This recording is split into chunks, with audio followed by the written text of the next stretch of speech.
Good morning, everyone. I am in my strawberry cage.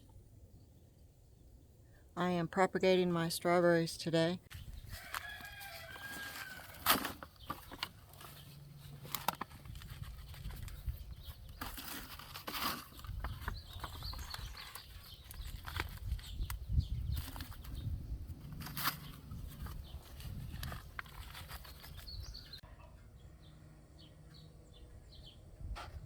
So I'm going to propagate my strawberry plant so I can have more for next year. This is a nodular node, and this, when you place in the dirt, this comes off the mother plant. You place this in the dirt and it will grow a root system. So you just take it, stick it in the dirt,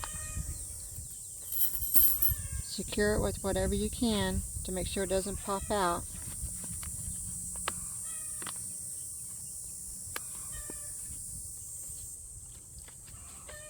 And you place it here on the side so it can get wet.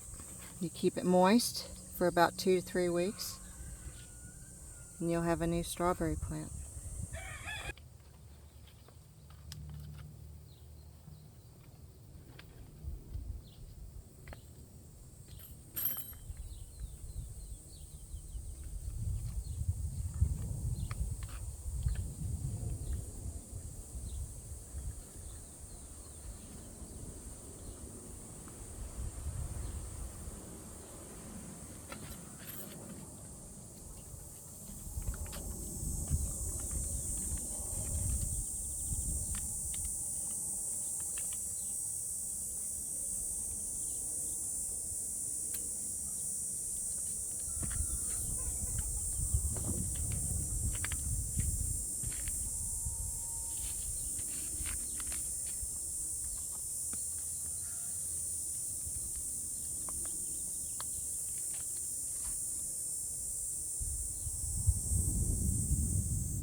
I propagated the strawberries. These are weeds that are coming off the mother plant, like these. And these are the nodes, the nodulars. And then you put this in dirt, like this here. You just stick it in the dirt, let it get its root system. And once it gets its root system, you can cut it from the mother plant and transfer it. So I did this bed. I did partial that bed. I got this bed done, and then I started coming over here and I ran out of peat moss and compost. So I'm going to go ahead and cut all the dead foliage off of these and then give them some fertilizer and then put more straw down on them so they can keep going. But I have a lot of these runners right now. See, I got a lot of them. So that's a potential strawberry plant right there that I can have. So I'll be working on that probably this week to get those finished. But let me go ahead and cut all the foliage off. Okay, so I went to my ATV and I got some berry fertilizer. This is hard to find. I can only find this at Tractor Supply. I'm going to put some more straw down over the beds. But first, I need to cut all the dead foliage off, clean up the plants a little bit. And then I'll just come back in a couple of days once I get more compost and peat moss and put them in pots and then propagate some more. But I got 51 right now. I'm hoping to get maybe 100, which looks like that's feasible with all the runners that I see. So let's go ahead and get those started.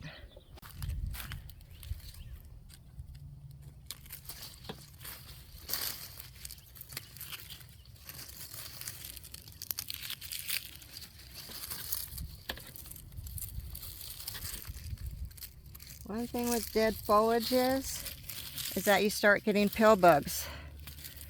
Pill bugs in your strawberries.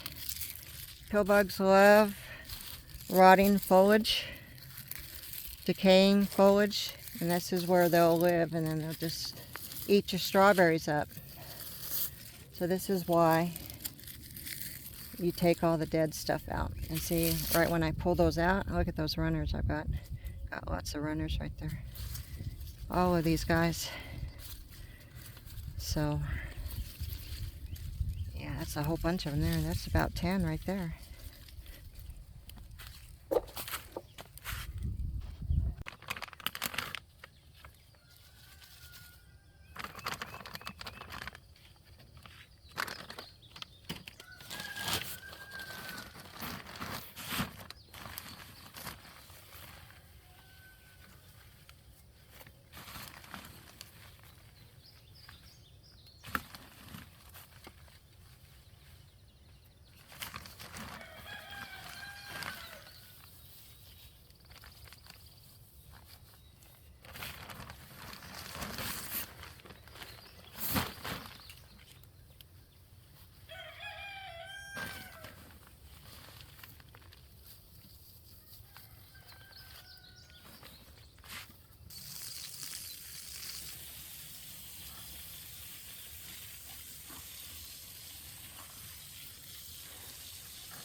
It's going to be very important for me to keep these moist for 3 weeks in the pots, and to keep them stuck, rooted into the pot so they don't come out.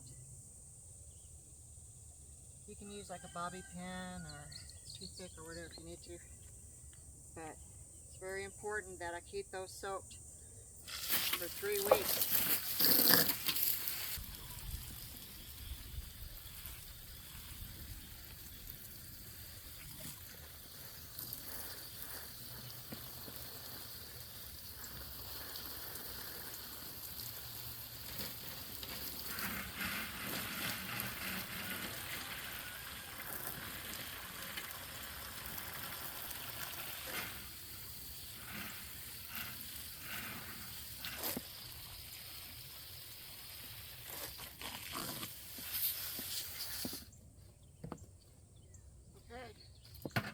Everything's fertilized, all the dead foliage is removed, new straw in there, and it was deeply watered, and I propagated 51 of the runners from the mother plant. So I'm looking at it, I'm guessing I've got about 60 or 70 still in here that I need to do, and I'll do that in the next couple days. But what's really important is I come back morning, afternoon, and night and water these. We get shade in the afternoon here, so that's great because they do need shade. And then after 3 weeks, I'll check the root system, and if the root system's good, I'll just clip it off the mother plant, and then I'll repot it into a bigger pot so that come October, I can plant it in the new area. So I had propagated new strawberries. I need about 100 and 125, and I got 51 right now. So I'll be going through here with a fine tooth comb in the next couple days and making sure I get every runner that I can find so I can get a new strawberry plant. And that's all you do. It's that simple. Okay guys, now that I'm done with my garden stuff, I'm moving back inside to do some more preserving. I have a lot of tomatoes. So I think I'm going to do a Bolognese sauce. It's got sausage and hamburger meat in it, and it goes over a pasta. So I'm going to make several jars of that so I can store on my shelves. So in the winter time or early spring, before my tomatoes start producing for next year, I'll have pre-made sauce, Bolognese sauce in the pantry. But let's go ahead and get started on making this sauce. I think this is my fourth different type of sauce I showed you that you could do with your tomatoes. So number 4, here we come.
Okay, you already got your 2 1/4 cups of pureed tomatoes. You need 1 celery stalk, 1 small yellow onion, and 1 small carrot. So let's get these diced up. You want them small, but not so small that they just disappear and dissolve into the sauce, but very tiny. So let's chop these up.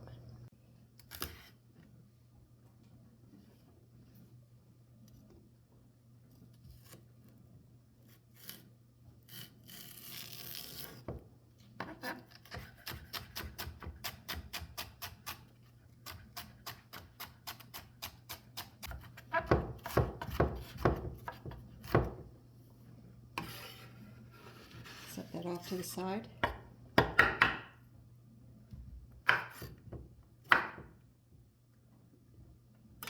Now you're going to do your carrot.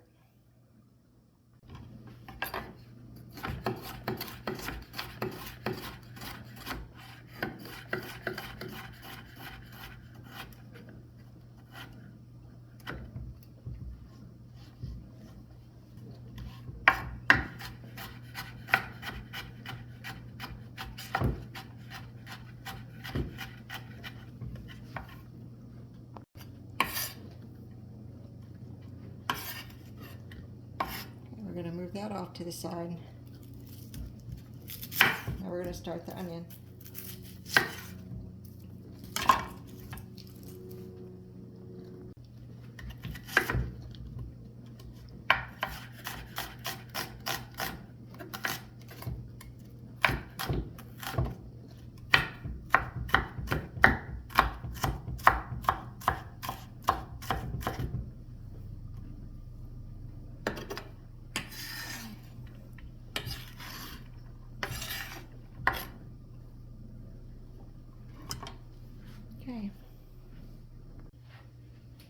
add 2 tablespoons of olive oil. And you're going to add your vegetables.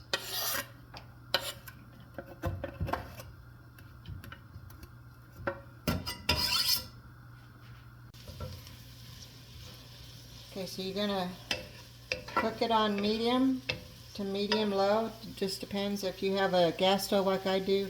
Mine's medium to low. But if you have an electric stove, put it on medium. And you're going to cook it until the onions are translucent. You're not trying to cook the carrots or the celery. You're just trying to cook the onions until they're translucent. You're going to add 1/2 pound of pork sausage. And you're going to do 1/2 pound of hamburger meat.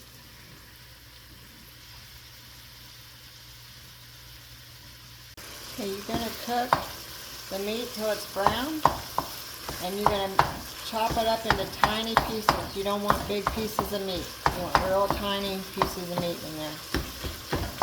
So just chop everything up real fine.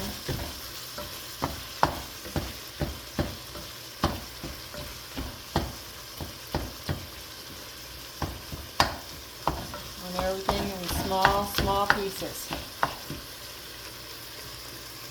Now that your meat is brown, you're going to add 1/2 cup of red wine. And you're going to cook that for about 30 seconds to get the alcohol to burn off. And then we'll go to the next step. Okay, you're going to add 2 tablespoons of tomato paste.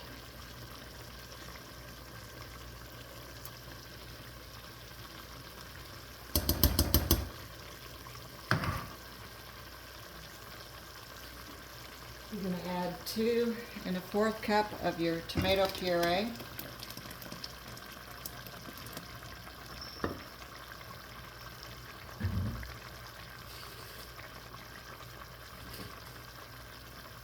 You're going to add 2 bay leaves.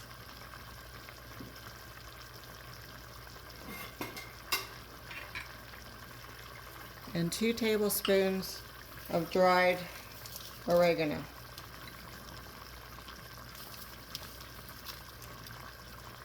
You're going to stir that up.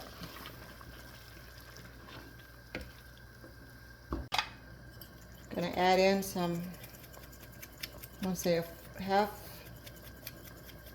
to 3/4 tablespoon of salt and 1/2 tablespoon of black pepper.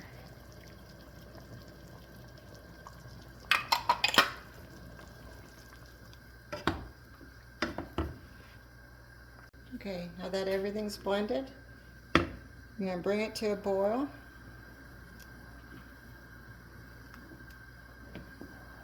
And once you bring it to a boil, you're going to reduce it to simmer or low if you've got a gas stove, and you're going to let it cook down for 3 hours.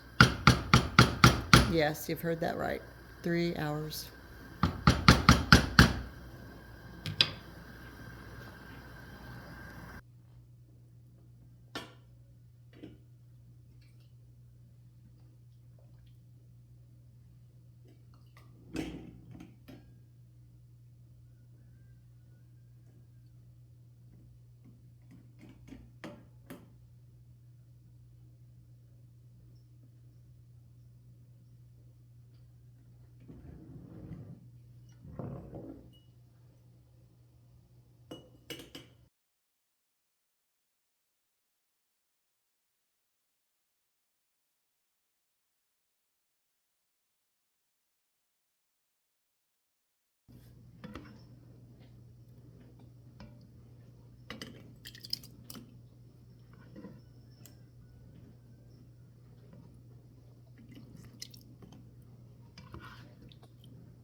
Time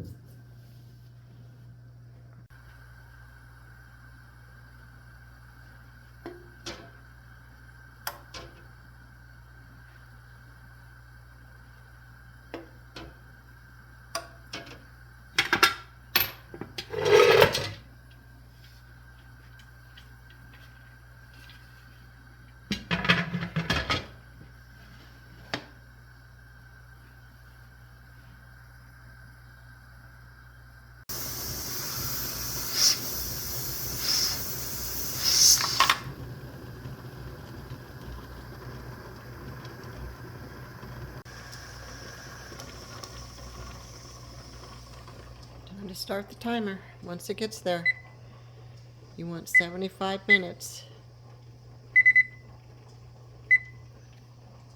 75 minutes for pints and 90 for quarts.